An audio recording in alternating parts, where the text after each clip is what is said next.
A very good morning to everyone and welcome to today's session. आज का topic जैसे हम लास्ट वीक भी डिस्कस कर रहे थे about air purifiers and also like I said कि हम एक सेशन उस पर भी सेपरेटली लेंगे.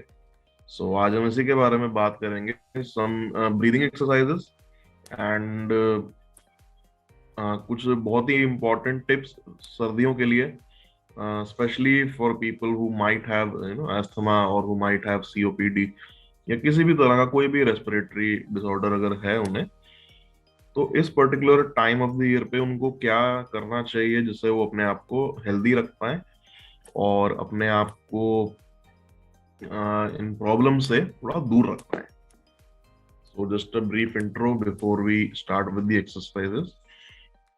लास्ट वीक एक क्वेश्चन आया था हमारे पास कि सर अगर हम घर पे ही रहते हैं, ज्यादा घर से बाहर इतना नहीं भी निकलते हैं, बट करंटली जो क्लाइमेट है बाहर का, जहाँ पोल्यूशन इतना है या फिर अगर बाहर स्मॉग ज्यादा है एंड सर्दियों में जितने भी स्मॉग डस्ट पोल्यूशन सब कुछ नीचे थोड़ा ठंड की वजह से tends to settle near the ground, वो ज्यादा ऊपर हाइट पर ना रह के नीचे आ जाता है. तो क्वेश्चन ये आया था कि सर ऐसे में एयर प्योरीफायर का यूज करना कितना हेल्पफुल होगा हमारे लिए. So like I said last time also कि देखिए पोल्यूशन या जो डस्ट पार्टिकल्स हैं वो अगर हम उनको एक बार को थोड़ा साइड में रखते हैं जस्ट इन इनिशियली, एंड अगर हम बात करें सिर्फ पैथोजेंस के बारे में, तो पैथोजेंस जो कि एयर में इस टाइम फ्रीली घूम रहे हैं, चाहे वो अभी जिस रूम में मैं बैठा हूं यहाँ पे, जिस रूम में आप बैठे हैं वहां पे, हर जगह पे they are available everywhere, they are present everywhere. उनको उनकी क्वांटिटी बहुत ज्यादा है एंड कितने तरह के हैं, कितने टाइप्स के हैं, उसमें से कौन सा हमारे लिए ज्यादा डेंजरस हो सकता है या नहीं हो सकता, अब इसको ऐसे इंडिविजुअली आइडेंटिफाई कर पाना बड़ा मुश्किल होता है. द गुड थिंग इज कि इस केस में हमारी जो इम्यूनिटी है अपनी, वो काफी हमें हेल्प करती है, बिकॉज ज्यादातर I would say up to 95%, like I think it's a pretty good number. 95% तक जो भी पैथोजेंस आपके घर में, आपके सराउंडिंग्स में इस समय घूम रहे हैं, उनके प्रति आपकी बॉडी इम्यून हो चुकी है, बिकॉज वो पैथोजेंस घर में या आपके सराउंडिंग में आज ही नहीं आए हैं, वो वहां पर काफी लंबे समय से हैं. They may have been there since many many years, 20 साल, मे बी 30 साल, मे बी 50 साल. सो अब इतने लंबे समय से उसके एक्सपोजर के बीच में ये मतलब रहते हुए उनके साथ में हमारी बॉडी और हमारा इम्यून सिस्टम इस तरह से उसका यूज टू हो चुका है कि अगर वो बॉडी में चले भी जाएं तो वो हमें नुकसान नहीं पहुंचाते. सेकेंड पॉइंट इज कि बॉडी को भी पता है कि क्या चीज उसके लिए हार्मफुल हो सकती है. सो उसने बीच में काफी सारे बैरियर्स बनाए हुए हैं जिनको वो क्रॉस ना कर पाए. For example when we breathe in, हम नाक से सांस लेते हैं एंड मुंह से हम एक्सहेल करते हैं. सो नाक में आपने देखा होगा बाल भी होते हैं, नाक में एक म्यूकस का लेयर भी होता है. सो ये सभी जो बैरियर्स बने हुए हैं बीच में, फिजिकल बैरियर्स आर देयर, ये इंश्योर करते हैं कि जो भी पैथोजन बाहर से हमारे शरीर के अंदर जा रहा था, majority of them get filtered out here only. उनको वो गेट पे ही रोक देते हैं, गेट से भी अंदर नहीं आने देते. बाई चांस कोई एक आध अगर आ भी जाए तो उसका फिर अमाउंट, उसकी क्वांटिटी इतनी कम हो जाती है कि तब हमारा इम्यून सिस्टम उसको आराम से बॉडी से रिमूव कर सकता है बिना कोई नुकसान पहुंचाए. But as far as air purifier are concern, coming back to the question now, कई बार कुछ पैथोजन ऐसे भी होते हैं जिनसे हमारी बॉडी इम्यून नहीं होती है, या फिर पैथोजन शायद उतने स्ट्रांग ना भी हो लेकिन हमारी इम्यूनिटी भी वीक हो सकती है. ये भी एक फैक्टर है. अगर कोई पेशेंट है, लेट्स से कि कोई कैंसर के पेशेंट होते हैं, कैंसर के patients they undergo chemotherapy, they undergo radiation therapy and बहुत सारे उसके साइड इफेक्ट्स होते हैं. The biggest concern in any cancer patient, चाहे वो किसी भी स्टेज पे हो, चाहे वो बॉडी में कहीं पर भी प्रेजेंट हो, कैंसर सेल्स, और कितने अमाउंट में हो वो भी उसके लिए मैटर नहीं करेगा। उस टाइम पे मैटर ये करेगा कि ट्रीटमेंट की वजह से उनकी इम्यूनिटी बहुत ज्यादा डिटीरियोरेट हो जाती है, और इतनी पुअर इम्यूनिटी की वजह से they are prone to many diseases, जो शायद आपको और हम उनको कभी मतलब उन डिजीज को इतना सीरियसली नहीं भी लेते होंगे, उनके लिए they can be life threatening. So वहां that is one scenario in which an air purifier can really help them. Secondly, पिछले लगभग 6 से 8 महीने के टाइम फ्रेम में अगर कोई कोविड से रिकवर हुए हैं तो उनके लिए it can be helpful, because कोई भी पैथोजन जो घूम रहा है हवा में डस्ट पार्टिकल्स जितने होते हैं, डस्ट पार्टिकल्स से ज्यादा हमारे डेड स्किन के पार्टिकल्स होते हैं। हम भले ही हमें अब ऐसे दिखती नहीं है, अगर हम हाथ ऐसे अपने देखें कहीं पे भी हमें स्किन पे झड़ती हुई नजर नहीं आएगी स्किन इस तरह से, बट एट ऑल टाइम्स थोड़ा थोड़ा करके स्किन झड़ती रहती है, वहां पर नई स्किन आती भी रहती है, और वो डेड स्किन के जो पीसेस हैं वो पूरे घर में, पूरे घर के सराउंडिंग्स में उड़ते रहते हैं। उनके साथ साथ जो पैथोजेंस ऑलरेडी हवा में थे, वो अपने कुछ स्पोर्स रिलीज करते हैं अपने से, through which they make sure that they continue to keep on living. एक बार को शायद पैथोजन एयर प्योरीफायर के जरिए बाहर ना भी निकल पाए, बट जो स्पोर्स होते हैं उनके, वो बहुत ही ज्यादा छोटे होते हैं। वो अगर कोई एक बैक्टीरिया अगर एक बार में कुछ हजार या कुछ लाख स्पोर्स अगर जनरेट करता है, तो बैक्टीरिया उसके सामने बहुत बड़ा है, स्पोर्स तो बहुत ही ज्यादा छोटे हैं, इतने छोटे उनको माइक्रोस्कोप से भी कई बार देख पाना बड़ा मुश्किल हो जाता है। These are some of the substances जो कि एयर प्योरीफायर के जरिए भी फिल्टर आउट नहीं हो पाती।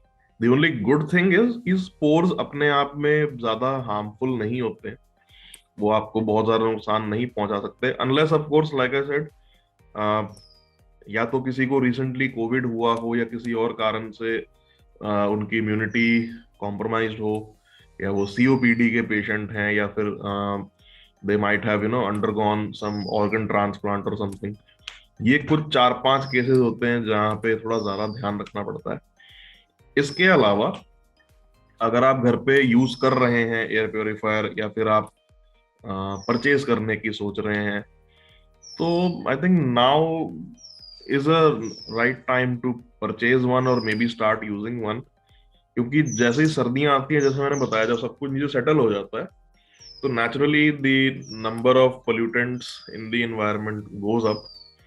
और चाहे कोई प्रॉब्लम ना भी हो, even if someone has a very healthy respiratory system, तब भी उसमें दो बातें हो सकती हैं। या तो जितने भी जो पैथोजेंस हैं, जितने भी डस्ट पार्टिकल्स हैं, वो लंग्स के थ्रू अंदर जाते हुए they settle at the bottom of the lungs, तब भी वो प्रॉब्लम क्रिएट करेंगे। अगर किसी कारण से इम्यूनिटी कॉम्प्रोमाइज्ड है, तब भी वो प्रॉब्लम क्रिएट करेंगे। सो इन अ वे एयर प्योरीफायर डज हेल्प। बाकी जो थोड़ा हाइट पे रहते हैं, सॉरी, जो थोड़ा हाइट पे रहते हैं, let's say if you are staying in a multi storey building, और आप कहीं मे बी 10th फ्लोर पे रह रहे हैं, मे बी 5th फ्लोर पे, may be even 20th floor पे रह रहे हैं, वहां पे उसकी आपको उतनी जरूरत शायद नहीं पड़ेगी, क्योंकि उतनी हाइट पे पोल्यूटेंट्स नहीं पहुंच पाते, स्पेशली डस्ट पार्टिकल्स या कोई भी ऐसे जो बैक्टीरिया होते हैं, वो उतनी हाइट तक नहीं पहुंच पाते। 20वें माले तक कोई कोई किसी तरह का बैक्टीरिया नहीं पहुंच रहा अब तक। वो ज्यादातर जमीन से कुछ 10-20 फुट ऊपर तक ही रहता है, उसके ऊपर नहीं जा पाता वो उसका नेचर है, उसका उसका साइज है, उसका शेप ऐसा है कि वो इतना बस उड़ता है, फिर वो वापस नीचे आ जाता है। Now coming to the breathing exercises जो कि आज हम करने वाले हैं, स्पेशली आज का जो टाइटल है कि विंटर्स में हमें कौन सी करनी चाहिए। विंटर्स में थोड़ा सा शायद आपको मेरी भी आवाज से पता लग रहा होगा कि नाक जरा सी तंग कर रही है आज मेरे को। सो जो मेन फोकस रहता है विंटर्स में हमारा, that is on clearing the sinuses, and will initially start with that only. And doctor साहब, सॉरी फॉर इंटरप्शन। हाँ जी सर। आप एक सिनारेस्ट ले लो, सिनारेस्ट। हाँ सर, मैंने अभी इस सेशन के बाद लूंगा। अभी मैं सवेरे उठा तो थोड़ा सा हाँ हाँ, वो ना एंटी एलर्जिक है, पैरासीटामोल है, और वो डीकंजेस्टेंट है। मेरे को मैं भी तो सेम हुआ ज्यादातर था, मैंने सिट्राजिन, रात को मैं लिया, बिल्कुल सिट्राजिन ठीक हो लेता हूँ गया। ज्यादातर वैसे। आप ये कॉम्बिनेशन ट्राई करो, वेरी गुड। मैं अभी सर इस सेशन के बाद I try this one. Okay, thank you. Thank you sir, thank you so much. चलिए, so coming back to the breathing exercise, जैसे मैं बता रहा था कि साइनसेस को क्लियर करना इस टाइम पे बहुत इंपॉर्टेंट होता है। और सेकेंडली, लंग्स में जितना हम, जैसे हम डीप ब्रीदिंग की बार बात करते हैं कि we should do deep breathing और purse lip breathing to try to enhance our oxygen saturation level. इस टाइम पे सैचुरेशन पर देखिए ध्यान देना जितना जरूरी है, मैं मानता हूँ it is very important, but other than saturation levels, to make sure कि आपके जो लंग्स के चारों तरफ जो मसल्स हैं, the intercostal muscles that surround your lungs and the ones that make sure कि ब्रीदिंग ठीक ठाक स्मूथली चलती रहे, उनकी फ्लेक्सिबिलिटी को बनाए रखना स्पेशली सर्दियों में बहुत इंपॉर्टेंट होता है। बिकॉज ये कई कई बार बहुत सारे पेशेंट्स आते हैं हमारे पास who tend to ignore this particular aspect of the chest cavity, और लेटर स्टेज में जाके जब उनको प्रॉब्लम होती है तब it's very difficult to manage.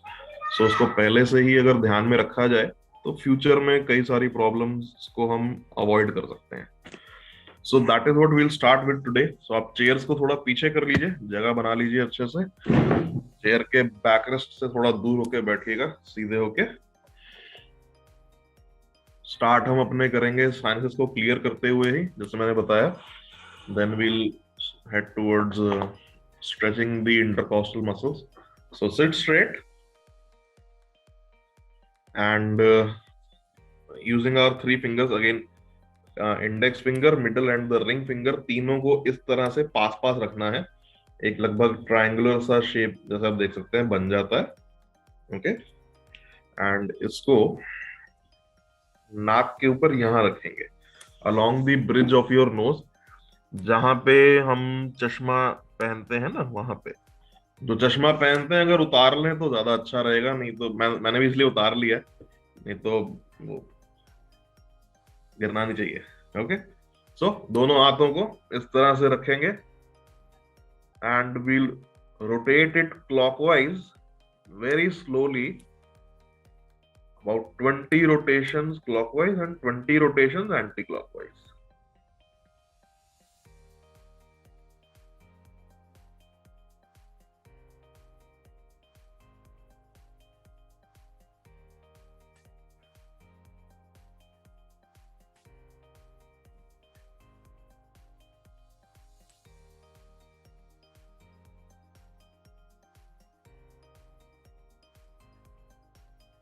अब 20 टाइम एंटी क्लॉकवाइज भी घुमाएंगे।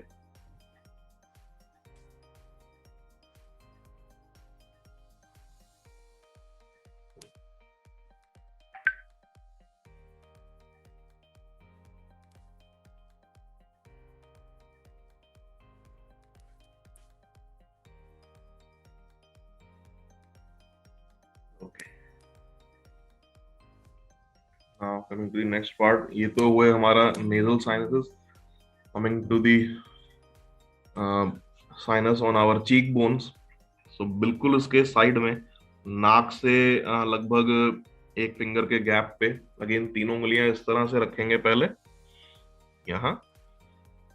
ओके, एंड थोड़ा प्रेशर लगाते हुए, नाक के ऊपर तो उतना हम प्रेशर नहीं लगा सकते हैं because the nasal cavity is quite sensitive. ज्यादा जोर लगाएंगे तो दर्द होती है, कई बार इवन नाक से ब्लीडिंग भी हो सकती है। सो चीक्स पे उतना प्रॉब्लम नहीं होती।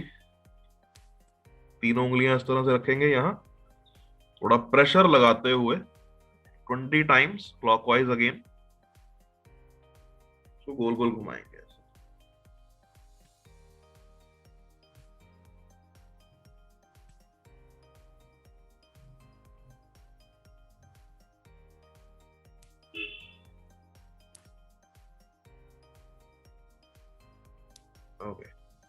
then 20 times anti-clockwise.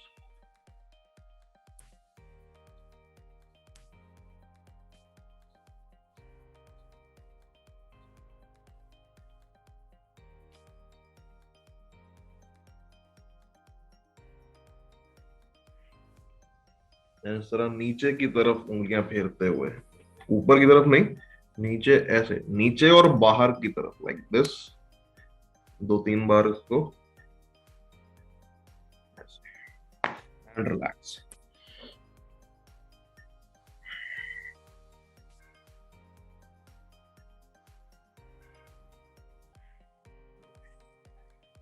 Coming now to the next part. एक बार चश्मा वापस पहन ले, नहीं तो कोई दिखेगा ही नहीं मेरे को, नहीं तो.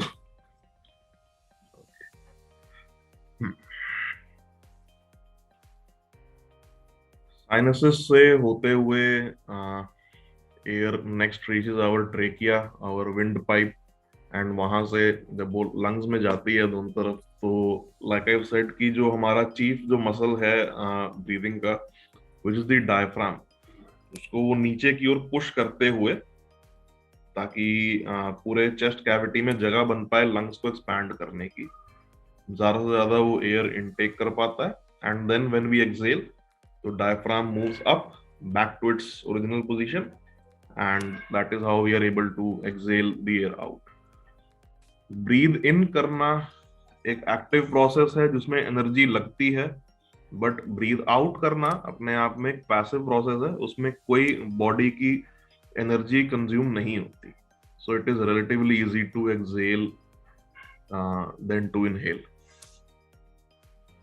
Coming now to the next exercise. एक हाथ से इस तरह से एक नॉस्ट्रल को बंद कर लेंगे. Will start with anulom vilom. So opposite nostril से सांस अंदर खींचते हुए,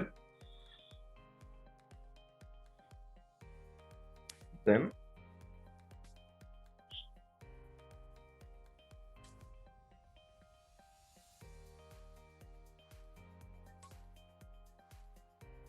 वापस उसी से इनहेल करते हुए,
relax.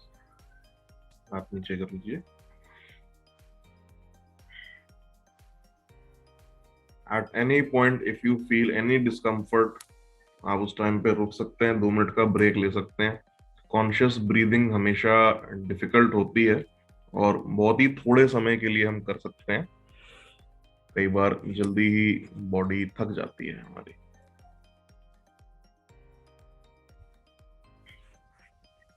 Coming now to the next exercise.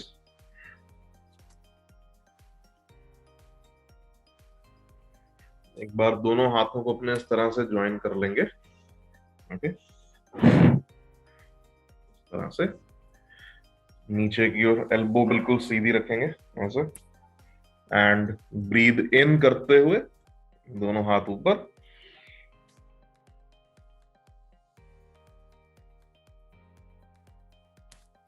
ऊपर की ओर अपनी पूरी बॉडी को पुल करते हुए, देन एक्सेल एंड वापस नीचे।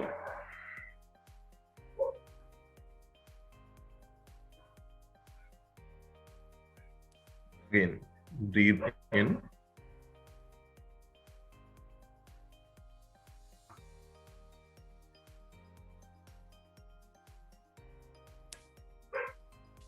breathe out.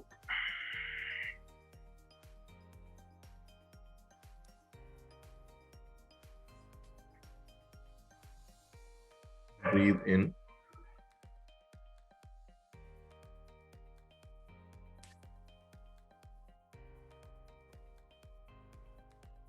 Breathe out.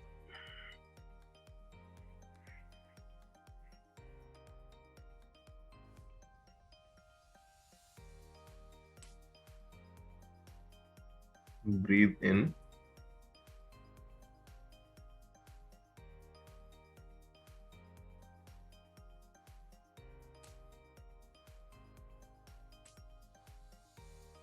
Breathe out.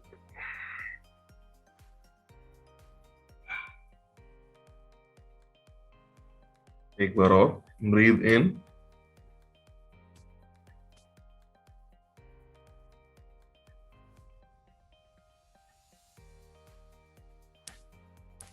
And breathe out.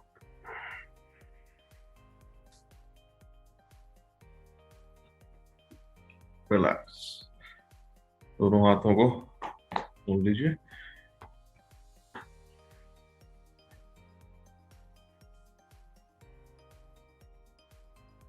Coming to the next exercise, दोनों हाथों को इस तरह से फैला के रखेंगे। सो अपने फ्रंट ऑफ पेक्टोरल मसल्स को स्ट्रेच करते हुए, अगेन जब हाथ पीछे की ओर ले जाएं तो एक लंबी सांस लेंगे एंड हाथों को वापस आगे लाते हुए ट्राई टू एक्सेल। ओके, सो हाथ इस तरह से फैला लीजिए, पीछे की ओर ले जाते हुए breathe in,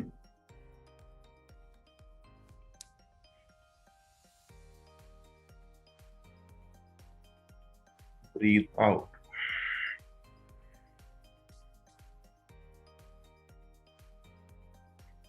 breathe in,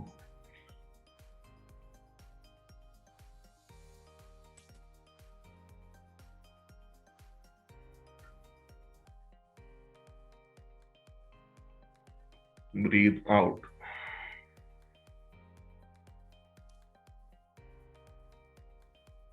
Breathe in.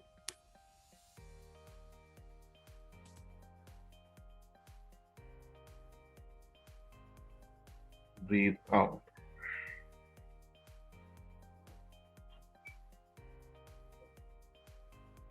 Breathe in.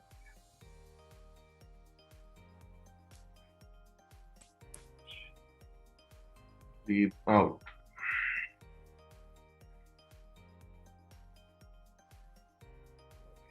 दोनों हाथ नीचे।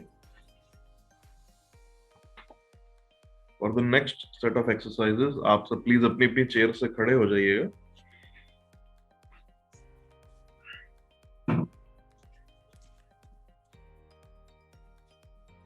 So to further stretch our intercostal muscles, जैसे मैंने बताया कि वो हमारे साइड में होते हैं, यहाँ पे रिब्स के चारों तरफ, और दोनों रिब्स के बीच में जो गैप होता है उसको फिल करते हुए दे मेक श्योर कि our entire chest cavity can expand and contract when we try to breathe. So थोड़ा उसको और अच्छे से मोबिलाइज करने के लिए पैरों को फैला लीजिएगा, गैप बनाइएगा दोनों पैरों के बीच में। ओके, जिस भी तरफ को हम स्ट्रेच करेंगे वहां हाथ को ऊपर उठाते हुए इस तरह से पैरों को फैला के, अगर हम राइट साइड को स्ट्रेच कर रहे हैं so right hand up and bend करिए इस तरह,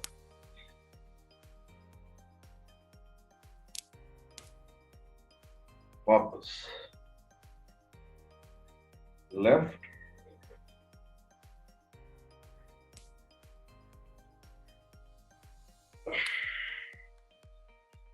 राइट,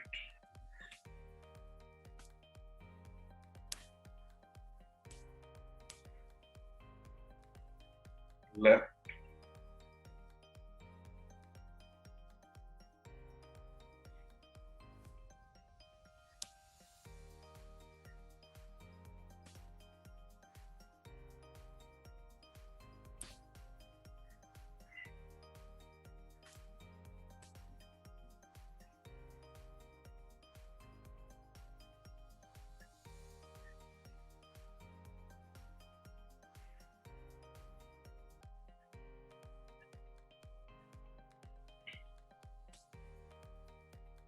एंड रिलैक्स। दोनों हाथ नीचे कर लीजिए।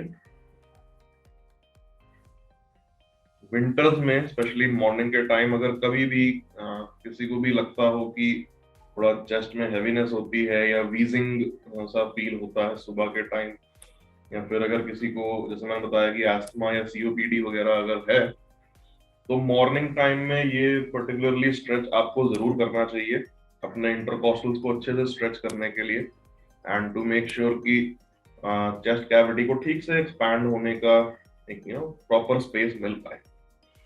Coming to the next part, दोनों हाथों को इस तरह से एल्बो बेंड करके रखेंगे। अब थोड़ा स्पीड बढ़ाते हैं एक्सरसाइज की कि हाथ ऊपर की ओर ले जाते हुए विल ब्रीथ इन, वापस नीचे लाते हुए विल ब्रीथ आउट।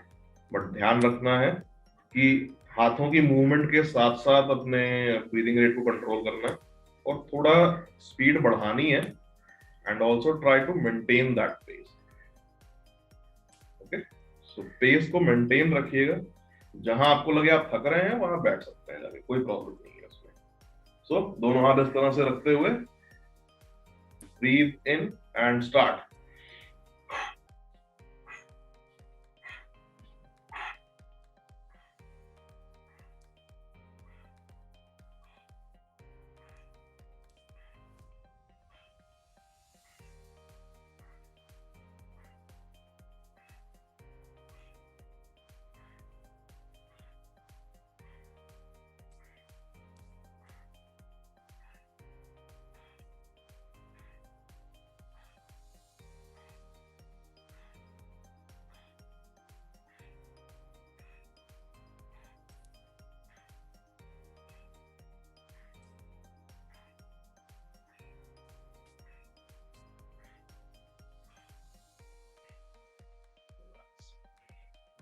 दोनों हाथ नीचे कर लीजिए।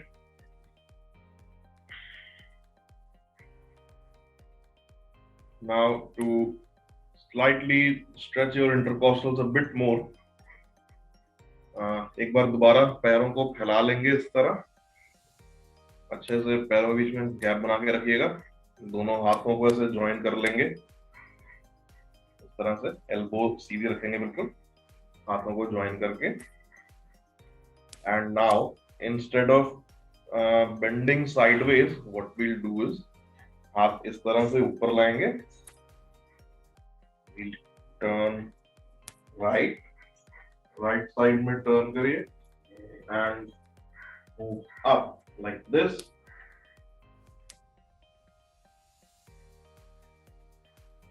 वापस सीधे।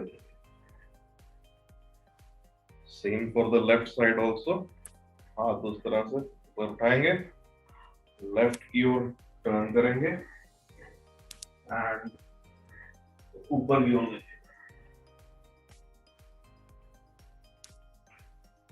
वापस।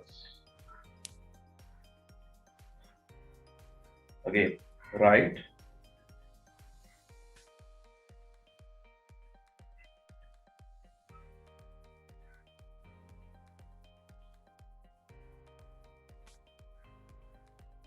left,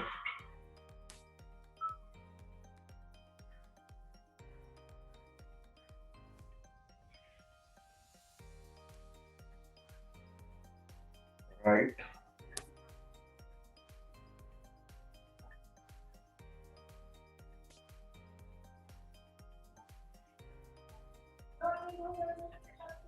left,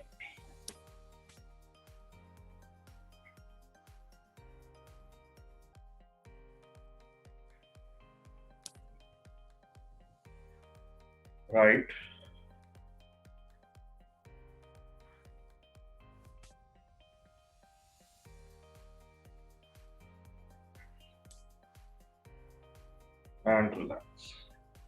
तो हाथ नीचे, वापस सेंटर में आ जाते हैं। Okay. वापस बैठ जाइएगा चेयर पे अपने।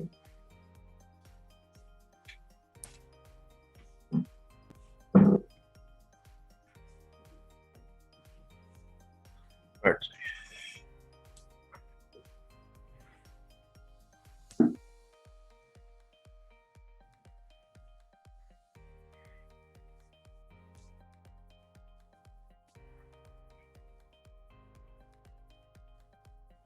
तो सर्दियों में जब सुबह के टाइम उठें और कभी अगर लगे कि ज्यादा ब्रीदिंग में डिफिकल्टी हो रही है, स्पेशली इनहेल करने में, like I said, exhalation in itself is a passive process, so ज्यादा डिफिकल्ट नहीं होता है वो। इनहेल करना थोड़ा मुश्किल होता है, और अगर किसी कारण से वीजिंग सा महसूस हो, या आपको लगे कि चेस्ट में कुछ ऑब्स्ट्रक्शन जैसा कुछ लगे कहीं पे, तब ये दोनों स्ट्रेचेस बहुत फायदेमंद रहते हैं उस केस में। And Little secondly, heaviness is there sometimes.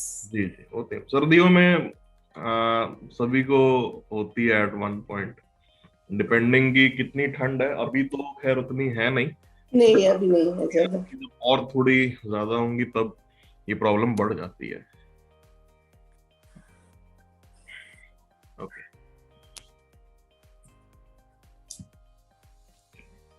Now for the next set of exercises.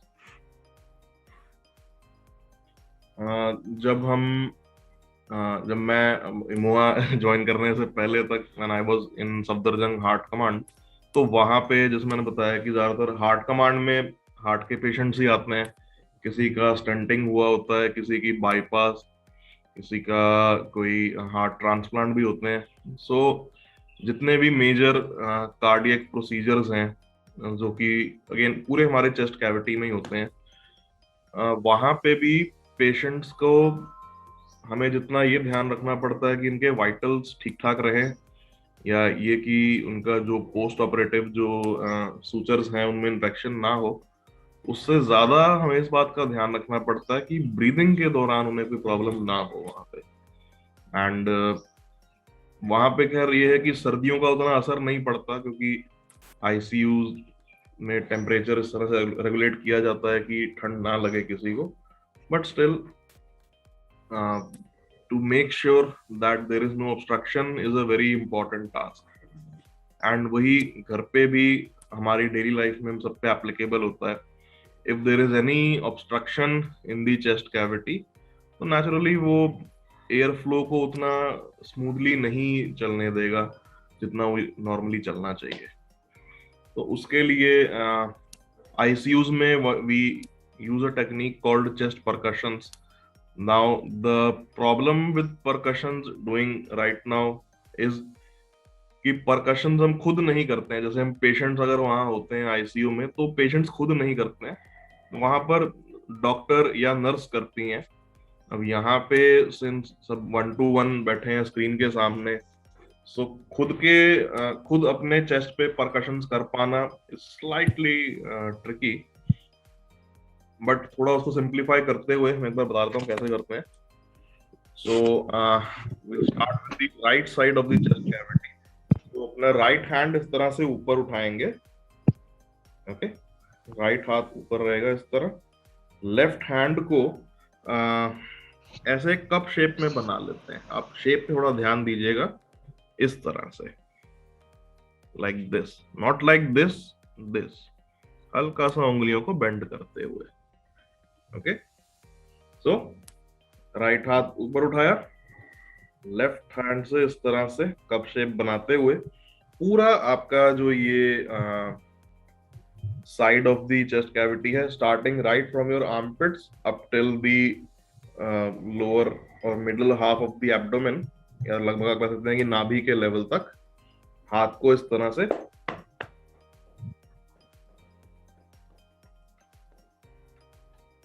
हल्के हाथ से करना है, ज्यादा जोर जोर से नहीं मारना है।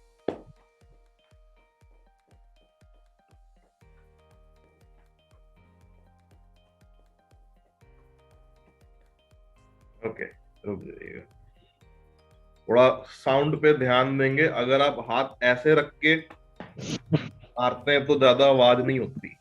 वहीं जब आप हाथ को इस तरह से बेंड करते हैं,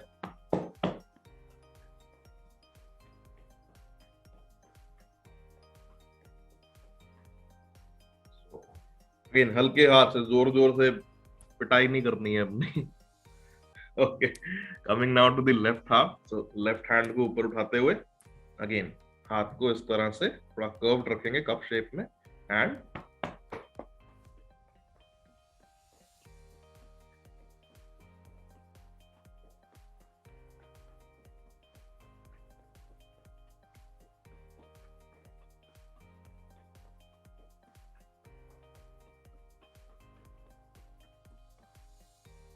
रिलैक्स आप नीचे।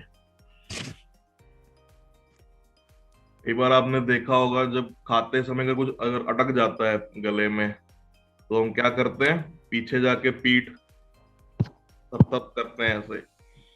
Same can be done for the chest cavity. Chest cavity में देखिए यहाँ पे कोई फूड पार्टिकल नहीं फंसेगा। यहाँ पे ज्यादातर या तो कोई एयर बबल बन सकता है, या फिर कोई बाहर से पोल्यूटेंट इस तरह का अंदर घुस जाता है जो कि बाहर नहीं निकल पा रहा, या फिर कई बार जो हमारी अपनी सेक्रीशन, जैसे मैंने कई बार बताया कि सोते हुए जो जम जाती हैं रात भर में, वो लूजन अप नहीं हो पाती हैं, वो बाहर नहीं निकल पाती हैं लंग्स में से। तो उनसे जब चेस्ट में थोड़ा डिस्कम्फर्ट होता है, उसको कम वही करना। तो मैंने एक दिन कहा ना कि सर्दी जुकाम नहीं है। In spite of that, in the morning when I get up, I find some cough is there. So how it is formed? मैं वही That बताने जा रहा था मैम कि देखिए जब हम रात को सोते हैं, सोते समय आपके जितने भी प्रोसेस हैं बॉडी के, वो थोड़े से स्लो डाउन हो जाते हैं। But since there is a lack of movement, अब सोते हम ज्यादा, मतलब एक दो बार बस करवट ही बदलते होंगे, उसके उसके अलावा we don't move much, our body stays at rest. तो जितने हमारे सलाइवरी ग्लैंड्स हैं, हमारा जो हम सांस ले रहे हैं अंदर, उसमें भी हवा में कुछ परसेंट मॉइस्चर हमेशा रहता है। Air can never be completely 100% dry.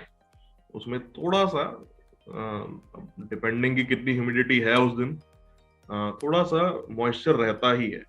So all that goes in lungs में। क्योंकि उस टाइम पर ज्यादा मूवमेंट नहीं हो रही है, हम उठ के चल फिर नहीं रहे हैं, भाग नहीं रहे हैं, कुछ कर नहीं रहे हैं, तो वो जहां पे भी जाके रुक जाती है, वो वहां जम जाती है रात भर। अच्छा। अब गर्मियों में उसका एडवांटेज ये है कि गर्मियों में जब टेम्परेचर थोड़ा सा ज्यादा है बाहर का भी, तो नेचुरली उसको रिमूव करना आसान हो जाएगा। वो अपने आप लंग्स उसको अपने आप बॉडी से रिमूव कर भी देते हैं, हमें कई बार पता भी नहीं चलता। बट सर्दियों में ये दिक्कत होती है। एक एग्जांपल अगर हम लें, जैसे आप कोकोनट ऑयल यूज करते हैं बालों में लगाने के लिए या किसी भी तरह से, तो आपने Yes, देखो नारियल नारियल के तेल को सर्दियों में क्या होता है, वो जम जाता जम जाते हैं। है उसको। अब it's not easy to just tilt the bottle and वो बाहर निकल आए, नहीं। या तो बॉटल को क्या करते हैं, पहले तो गर्म पानी में डालते हैं, या फिर हम उसको, अगर उतनी ठंड ना हो तो हाथ में रख के ऐसे ऐसे उसको ट्राई करते हैं कि कुछ निकल रहा है उसमें से। तो वो भी एक तरीका है। हम उसमें क्या कर रहे हैं, अंदर जो भी सामान जमा हुआ है उसको ऐसे हिला हिला के अच्छे से हम लूजन अप डाइल्यूट कर रहे कर हैं, ताकि लेते वो ढक्कन में से बाहर निकल आए। Essentially that is what we are doing with our chest cavity here. Chest percussion ज्यादा बार नहीं कर सकते हैं, once about I think 30-40 times tap करना चाहिए, उससे ज्यादा नहीं करना चाहिए। ज्यादा करेंगे तो थोड़ा कई बार, एंड स्पेशली इफ ऑस्टियोपोरोटिक, अगर किसी भी कारण से किसी को बहुत सीवियर ऑस्टियोपोरोसिस हो, तो चेस्ट परकशन में थोड़ा ध्यान रखना चाहिए कि कहीं इतनी जोर से ना मार दें कि कोई रिब फ्रैक्चर हो जाए। तो इस बात का ध्यान रखना चाहिए। Okay, so coming to the last exercise, after this we can conclude the session. एक बार ये भी कंप्लीट कर लेते हैं। सो हमने बात करी स्टार्टिंग में साइनसेस के बारे में, then from there we went to the intercostal, chest percussion भी हो गया, सब कुछ हो गया। अब जो last technique that we should try specially during the cold season, सीधे होके बैठिएगा चेयर के अगेंस्ट, बैक रेस्ट, फूड मत लीजिएगा। ओके, मुंह से सांस अंदर खींचेंगे, मुंह खोलते हुए बड़ा सा, इस तरह से गालों को फुला लेना है। Hold that for about 3 seconds and then slowly मुंह से ही एक्सहेल करना है। ओके, सो सिट स्ट्रेट, मुंह से इनहेल करते हुए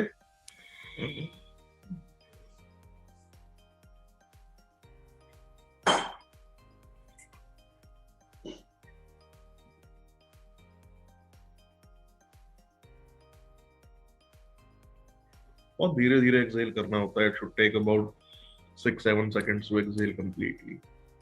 ओके, एक बार और ट्राई करेंगे, मुंह से सांस अंदर लेते हुए। जब मैं हाथ नीचे ऐसे करूं तो दैट इज द क्यू कि आपको एक्सहेल करना है। अब उस टाइम पे बोल नहीं सकते तो हाथ से इशारा कर देता है। ओके, सो इनहेल,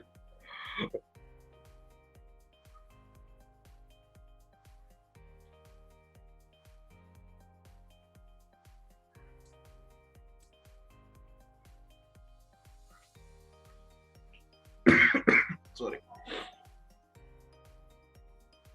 तो दवाई लेनी पड़ेगी। Okay, again inhale,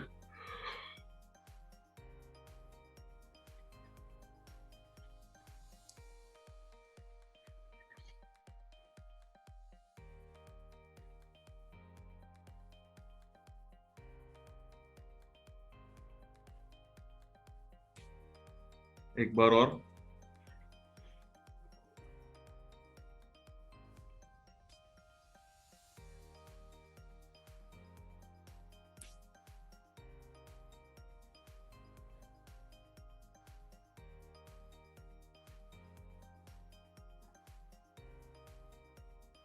okay, relax.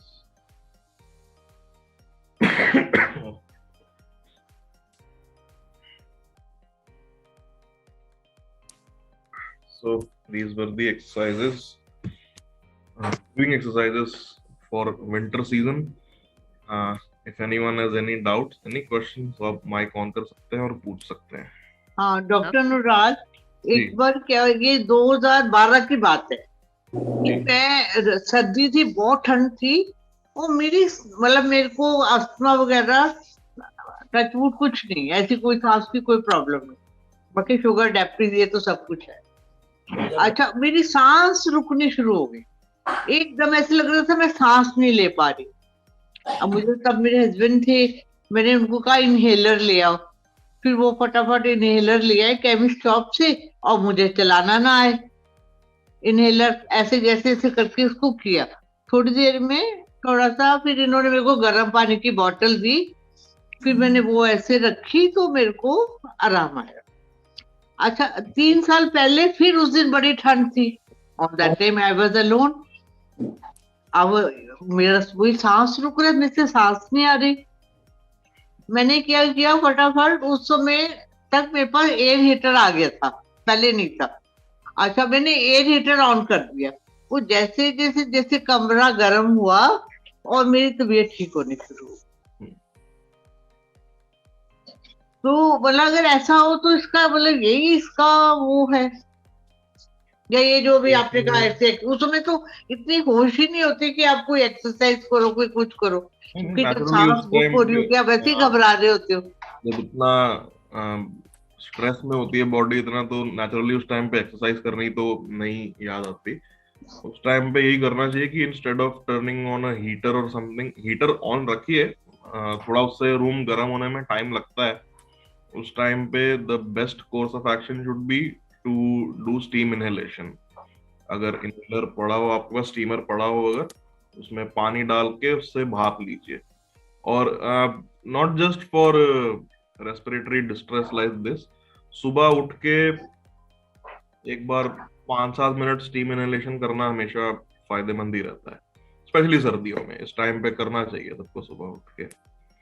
जो अभी जैसे मैंने बताया ना, जितने भी सेक्रीशन जो हमारे जम जाते हैं पूरे लंग्स में, उनको वो थोड़ा सा बॉडी से बाहर निकालने में स्टीम हेल्प करती है हमारी। बट ज्यादा नहीं लेनी चाहिए. Try not to exceed that 7-8 minute mark. उससे एक बार ज्यादा भी सुबह करेंगे एक बार ही शाम को ले लें. अपने रिक्वायरमेंट के ऊपर है मैम. शाम को अगर ले चाहे ना ले, सुबह उठ एक के बार लेना सुबह ज्यादा ले. है. सवेरे फायदेमंद है. सुबह उठ के जो सबसे पहले जो इनहेलेशन लेते हैं स्टीम का, वो ज्यादा इंपॉर्टेंट होता है. क्योंकि रात भर में जब आप सोए थे, सुबह जब आप उठे हैं, उस टाइम पे सबसे ज्यादा ब्लॉकेजेस बने होते हैं हमारे फेफड़ों में. अच्छा. उनको ओपन अप करना बहुत जरूरी है. और वो सुबह के टाइम हो सकता है, वो दोपहर तक या शाम तक. हम 10 दिन से कर रहे हैं. 10 दिन से आई हैव स्टार्टेड. 10 डेज हो गया है. ओके मॉर्निंग में उठ करके पहले ले लेते हैं. जी, ले लेना. Dr. Quite Anurag, useful. I have a quite question. Useful. जी हाँ जी, बहुत useful. Dr. Anurag, I'm very confused about buying a air purifier. क्योंकि हम ये सोचते हैं कि air purifier is always in one room. अब उसके बाद आप दूसरे rooms में भी जा रहे हैं. Sometimes you have to go out also with some work or something. तो जितना उसका फायदा हुआ है doesn't get nullified by going outside and getting into the by going environment. outside you mean कि घर से बाहर या एक रूम से दूसरे No, room? sir, in my garden, in my veranda, if I go out, तो हम तो एक ही जगह लगा सकते हैं ना air purifier. I'm confused whether I should buy it or not. That's So what I in want. that case it will depend कि एयर प्योरीफायर उसकी क्वालिटी ओवरऑल कैसी है, या कितना उसमें कितना वो हल्का है या थोड़ा पावरफुल सा है. वैसे ज्यादातर जो एयर प्योरीफायर्स होते हैं उनकी रेंज इज क्वाइट गुड. वो अपने लगभग 350 है के रेडियस में अच्छे से पूरे एयर को वो फिल्टर आउट कर लेते हैं. तो इट डिपेंड्स कि आपने उसको पूरे घर में कहाँ रखा है, इस तरह से कि वो अपने 10 से 20 फुट के पूरे उस रेडियस में अच्छे से सब चीज को प्योरीफाई कर दे. No, my question रात is कि रात हम में अभी थे, बेडरूम में लगा के सोने से बेटर है. देखिए एक रूम में लगा दिया डॉक्टर अनुराग, लेकिन फिर बाहर निकल के गए for 10 minutes suppose in the garden, तो वो नलीफाई नहीं हो जाता है कि फिर आपने फिर वो एयर ब्रीथ कर ले? नहीं, कुछ भी इसमें कुछ भी नलीफाई नहीं हो रहा है. देखिए, आप जो एयर इनहेल कर रहे थे पहले, वही कर रहे हैं. उसमें कोई सिर्फ जो एक मेजर चेंज है वो यही है कि हाँ, जो भी पहले डस्ट पार्टिकल्स वगैरह थे वो सब रिमूव हो गए. लेकिन उसका मतलब ये नहीं है कि अगर आप बाहर जाएंगे तो उसका इफेक्ट नलीफाई हो जाएगा. ऐसा नहीं होता है. ऐसा सिर्फ तब होता है अगर, जैसा मैंने बताया, कि आपको अगर कोई बहुत ही मेजर रेस्पिरेटरी प्रॉब्लम हो, या फिर अगर किसी कारण से इम्यूनिटी कॉम्प्रोमाइज होती है, तब उसका इफेक्ट ज्यादा बॉडी को फील होता है. अदरवाइज उतना ज्यादा सिवियर नहीं होता है इफेक्ट उसका. कुछ नलीफाई नहीं होता है उस केस में. Thank you doctor. ओके. पर डॉक्टर जब ये हम एयर प्यूरिफायर लगाते हैं तो तब तो वो रात को रूम बंद कर लेते हैं ना, बेडरूम को. कहते हैं वो आया था ना इंस्टॉल करने के लिए, मैंने भी अभी लिया है कोवे का. अच्छा, एक तो बोला कि ये इसको इधर लगाओ 3 फुट की, पीछे से इधर कुछ ना हो, इधर भी कुछ ना हो, उसको ऐसे सेट करो जी. क्योंकि पहले मैंने साइड में रखा था, पीछे खिड़की का पर्दा आ रहा था. कहते नहीं, ये यहाँ नहीं होगा, इसको आगे करो. सामने उसने कर दिया उसको. अच्छा, एक तो कोई यहाँ कोई इतने बड़े बेडरूम्स तो है ही नहीं है ना, 10 बाई 12 का ही तो कमरा है. इससे बड़े बड़े थोड़ी है कि 3 फुट उधर जगह छोड़ दे, 3 से उधर. सारा सामान मैंने हटाया, उसको जगह वहां पे रखी. 2 फुट का इधर से गैप दिया, इधर से उसको बोल दिया. अब वो कहते हैं इसको रात को अपना आप कमरा बंद करके रखो. चलो, सारी रात तो कमरा बंद रहता है. अब दिन में तो नहीं उसको चला सकते ना, दिन में तो सारी वो लेगा. और सारी रात उसकी रेड लाइट आती है. इसमें ना नंबर्स नहीं आते कोवे में. Red light, yellow light, blue light, green light. Green तो आती नहीं. अलग तरह से बना हुआ है, तो वैसे मतलब एक्सप्लेन कर पाना मेरे लिए भी थोड़ा मुश्किल होगा कि कौन सा डिवाइस. वही ना, उस समय तो यही आदमी देखता है ये बेस्ट है. पर वो मतलब वो कह रहे हैं, जो भी मेरी सिस्टर वगैरह भी यूज कर रही है, वो कहती है कि सारी रात बेडरूम बंद करना पड़ता है, सोते टाइम आराम रहता है. बस यही फर्क है इसका. दिन में तो मैं फिर बंद कर देती हूँ उसको, लाइट को चलाओ. तो डॉक्टर मैंने अंदर बाहर भी जाना है तो for how many hours it should be used? It can't be used 24 hours in a day. How many hours do you Can't be used think? 24 hours. 24 hours. So that's what I'm saying. I also don't know really for how many hours it should be used actually. Ma'am duration का कोई ऐसा set नहीं है कि इतना minimum use करिए या नहीं करिए.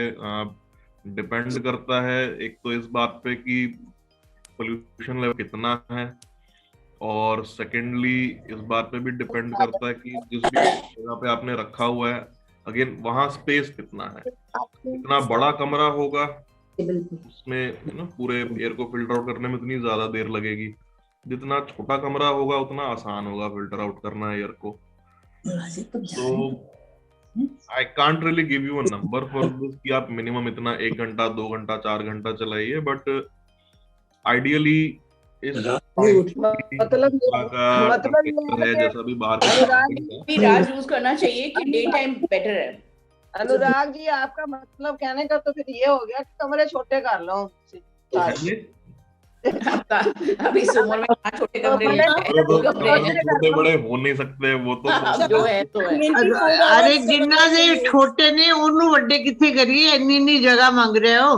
बड़े ना करो, पर वो तो छोटे ही कहते पे ना. छोटा कमरा होगा, अच्छा फिल्टर है तो छोटे तो. अच्छा, पर उसने ये बोला इसकी रेंज 350 फुट है. 350 फुट तक वो पूरा वो कर लेते हैं. हाँ, 350 फुट तक कोई नहीं आने एयर प्योरीफायर नहीं. 350 रोड से ऊपर ले जाएगा आपको. उतने में पूरा मोहल्ला समा जाता है. हाँ, पूरे मोहल्ले के लिए एक एयर पे नहीं ये तो अब एक्चुअली वो जो बोलेगा हम तो उसी को मानेंगे ना. गलत बोला उसने, गलत बोला. गलत बोल दिया ना आपको. 24 घंटा उसको चला के रखना है. हाँ, मैंने कहा 350 फुट में मेरा का पड़ोसियों का भी घर आ जाएगा. पड़ोसियों का पूरा मोहल्ला कवर हो जाएगा मैम उतने में. हाँ, गलत बोला. पता करनी है जो लगा रहे हैं, हम तो नहीं लगा रहे, सीधी सी बात है. दूसरी बात, जो लगा रहे हैं जिनको एस्थमेटिक है उनको क्या फर्क पड़ा है इसको लगाने? कोई फर्क पड़ता है. फर्क पड़ता है. हाँ, एकदम एक रिलीफ सा फील होता है.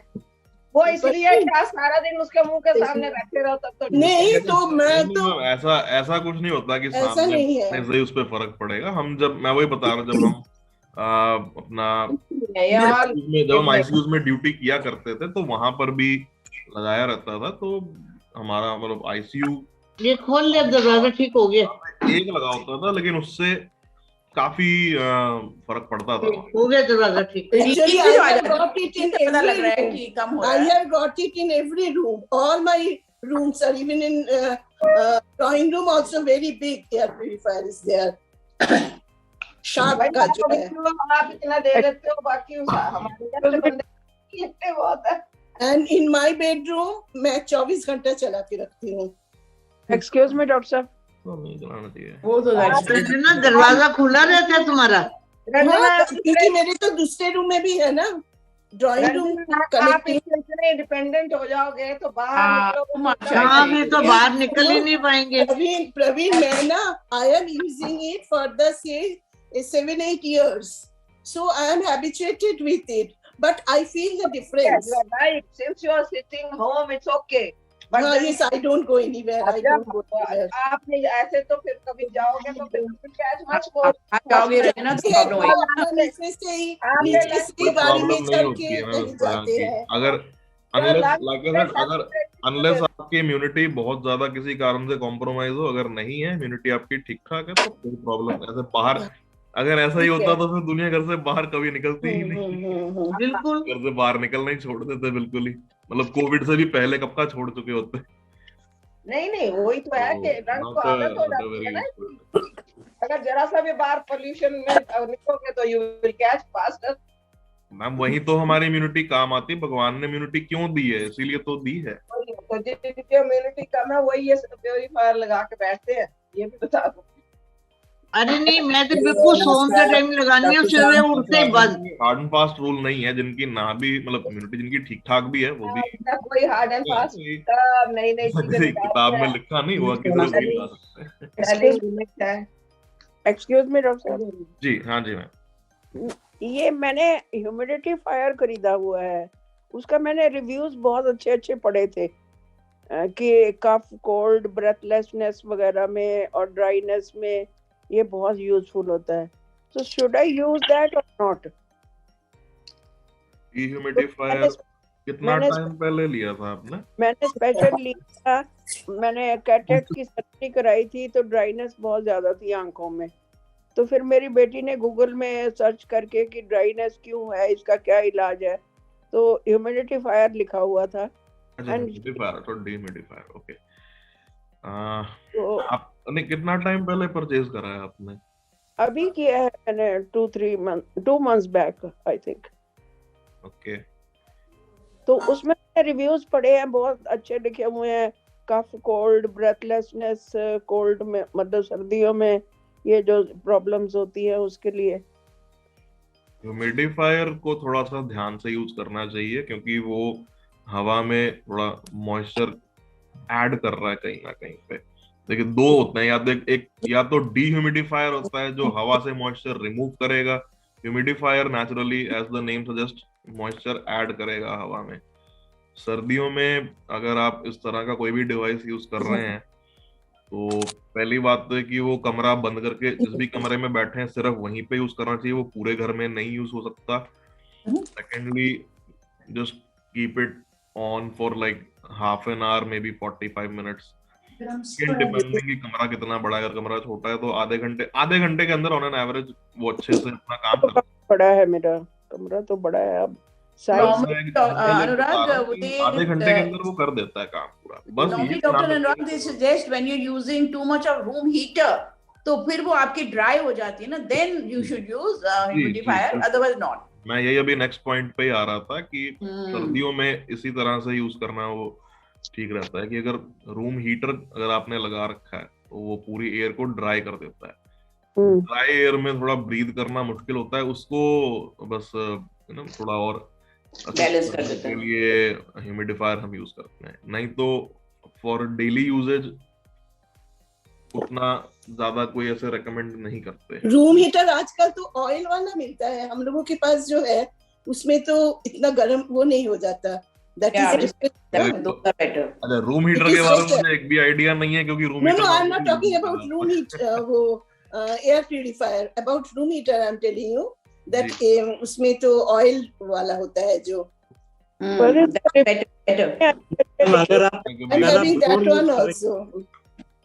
आप अगर ब्लोअर यूज कर रहे हैं तो स्किन ड्राई हो जाती है. इन दैट ब्लोअर से हो जाती है ह्यूमिडिफायर.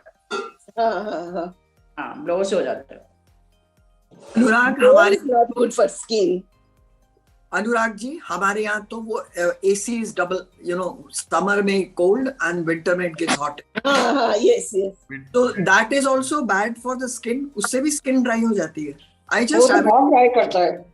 अगर थोड़ा बिल्कुल स्किन के पास नहीं होना चाहिए, अगर स्किन पे डायरेक्ट कांटेक्ट में रहेगा तब वो नुकसान करेगी, नहीं तो ऐसे नहीं करेगी. AC तो लगा हुआ है कमरों में, वो दूर है आपसे, एकदम पास में नहीं लगा हुआ है, तो इसीलिए ज्यादा नुकसान नहीं करेगा वो.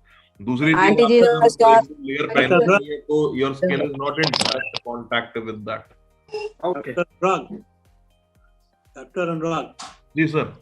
मैंने लास्ट ईयर कोविड में वो कंसंट्रेटर लिया था जी. तो आई थिंक कंसंट्रेटर में there is a provision for humidifier.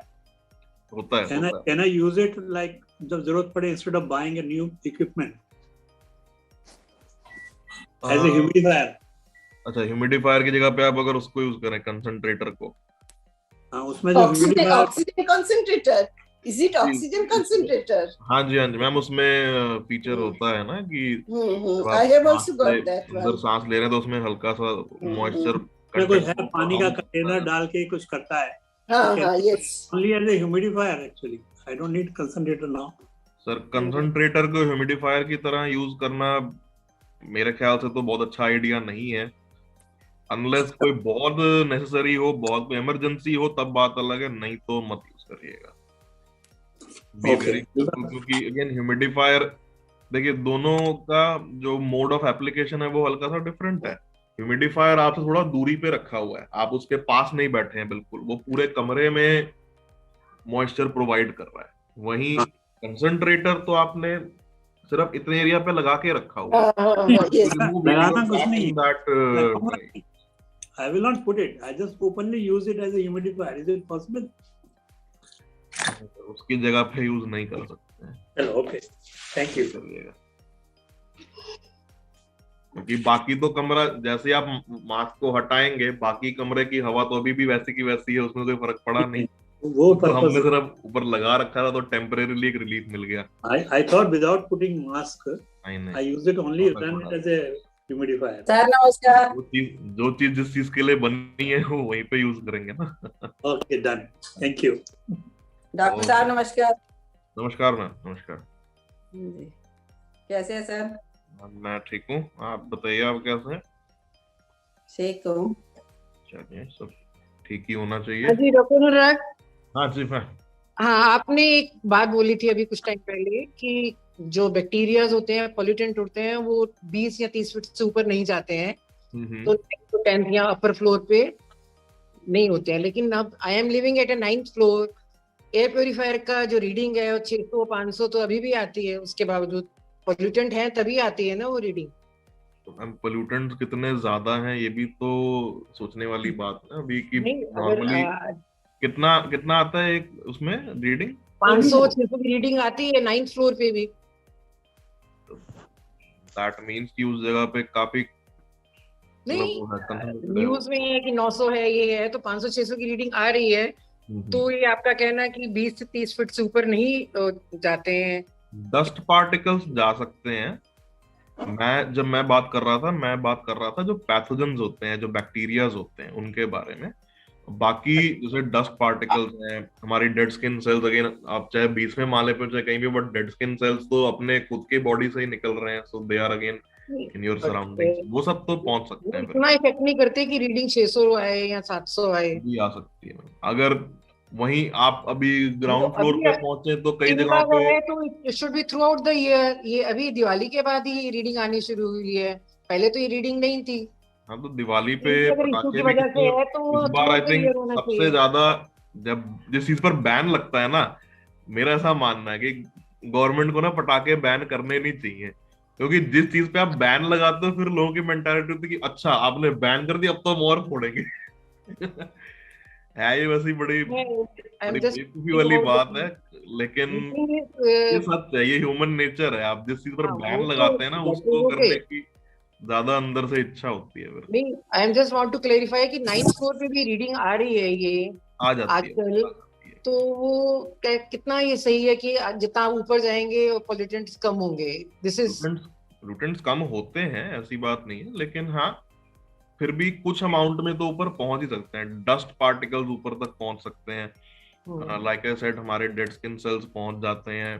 Then smog जो धुआं होता है वो नहीं पहुंचता, बस वो धुआं तभी पहुंचता है अगर वो कोई अभी किसी फैक्ट्री से या किसी गाड़ी से अभी रिसेंटली निकला हो, जो थोड़ी देर से हवा में घूम रहा है वो नीचे सेटल हो जाएगा।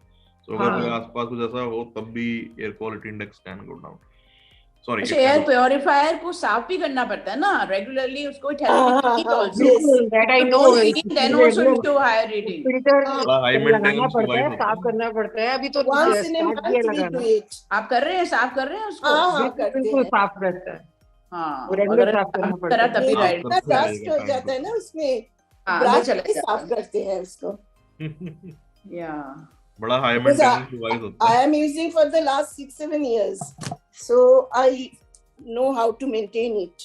मेरे को तो भी साल ही हुआ लिए कोई। ये उसको नो 15 दिन में 20 दिन में साफ होता है, और वो भी कर देता है प्योरीफायर की इट नीड्स क्लीनिंग, तो इमीडिएटली हम क्लीनिंग कर भी देते हैं। वो तो एयर प्योरीफायर में इंडिकेशन आ जाता है कि अब आप इसको फिल्टर, अगर आसपास कंस्ट्रक्शन वर्क चल रहा है, बहुत ज्यादा कंस्ट्रक्शन वर्क चल रहा है, तभी ज्यादा हो जाता है नेचुरली, तब उसकी रीडिंग फिर ज्यादा आएगी। But at a higher attitude, I am saying कि at a higher attitude, high rise building बन रही है ना, हाई राइज बिल्डिंग आसपास बन रही है, तो फिर आएगी तब भी रीडिंग आई जाती है। मतलब जितनी हाइट पे चले जाएं, समथिंग और the other can still reach there. I have never noticed about the reading. उतनी बह रही, जितनी नीचे बह रही थी, तो कुछ ना कुछ तो पहुंच ही जाता है। ज्यादा अच्छा, एक चीज और डॉक्टर अनुराग, 20% अगर ऊपर पहुंचे तो दैट इज स्टिल इनफ। है डॉक्टर अनुराग, ये डेंगू की भी कोई वैक्सीन होती है क्या? नो नहीं होती ना। निमोनिया और फ्लू की तो है, डेंगू की तो कोई नहीं। नहीं है। जैसे इतना डेंगू फैल रहा है वो भी एक लगवा ले। कितने कितने वैक्सीन लगवाएंगे एक बार में? बात तो सही है आपकी बिल्कुल, पर डेंगू भी तो बहुत फैल रहा है। इसकी कोई नहीं है ना? परसों का पेपर में आया था, after 2 vaccination 1 booster has to be taken. 1 booster after 2 vaccination. Doctors are only discussing all these things कि एक वो भी that too for elderly people only. अगर किसी पेशेंट की अगर 2 वैक्सीनेशन के बीच में थोड़ा लंबा गैप आ गया अगर किसी कारण से, तो उनको लेना चाहिए। जिन्होंने भी सेकंड वेव से पहले अगर लगवाया था फर्स्ट डोज, बीच में second wave gave a gap of about 3-4 month, तो हाँ उनको लेना। अच्छा। मैं परसों पेपर में देख रही थी। डेंगू की कोई वैक्सीन नहीं होती है, वो मेडिसिनल ट्रीटमेंट से ही ठीक होता है। चलो बहुत सारी वैक्सीन अभी नहीं बनी है। अगर हम मैं तो अभी यहाँ पे गिनाऊंगा नहीं कितनी नहीं बनी है, नहीं तो सब डर जाएंगे।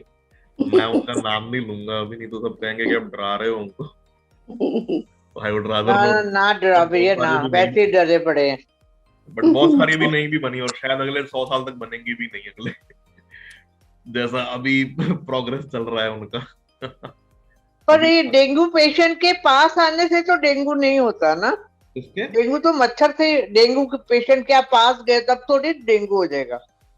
नहीं होगा, नहीं है ना, तब थोड़ी होता है। नहीं, इट इज नॉट कॉन्टेजियस। वो मच्छर से ही होगा जो होगा बस। हाँ, ये तो मच्छर से ही होगा। Viral disease, it's not a contagious disease. Non contagious category में आता है। ओके चलिए, so I think we can close the meeting for now.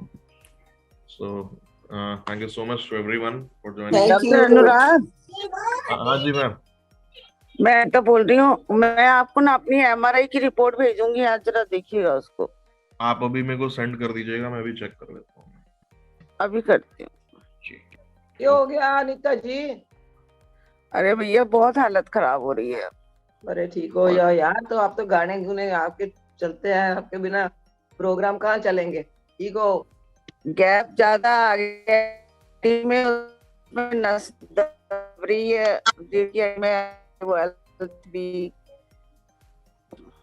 चलो डॉक्टर भेजूंगी डॉक्टर साहब। रिपोर्ट चेक करके फिर आपको कॉल बैक करता हूँ। Let's see if we can help you. Okay, चलो जी, ऑल द बेस्ट एवरीवन। चलिए, thank you so much everyone for joining in and कल मिलेंगे फिजियो एक्टिव टीम के साथ। सो अपना ख्याल रखिएगा and stay safe. I will see you tomorrow. Bye bye.